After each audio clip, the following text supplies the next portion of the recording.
Hi, my name is Benjamin Emuchola. I'm 33 years old and I live in Peterborough. Recently moved here actually after living in Northwest London practically all my life.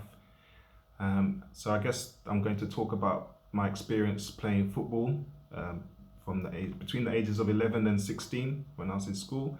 So my school was out the way in Horsham, West Sussex, and it was an experience obviously because the majority of the people there were white.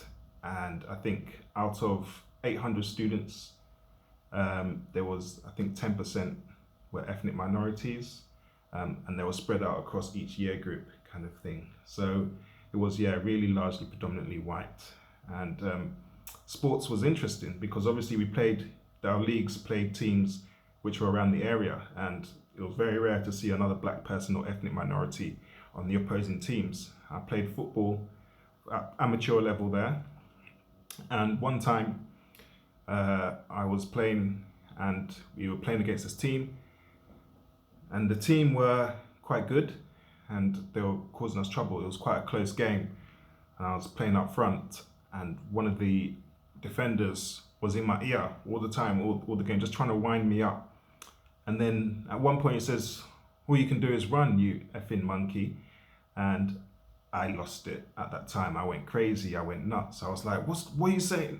You know, did the whole angry black man thing when I was young, and ended up pushing the guy and I got a red card for it. And so it was quite a traumatic experience actually, because more from the reaction of my teammates and my coach, really, I felt there was a real lack of support from them. And after that point, you know, my confidence in my teammates dropped. I didn't really feel a part of the group because I felt no one understood me, and they didn't share their condolences with me or anything. They just basically told me to suck it up. You know, it happens in football. And I thought it happens isn't a great excuse, really. It's not a reason to let that fly. And I thought, you know, we're supposed to be looking out for each other. But really, I lost faith in my coach. He really let me down during that time.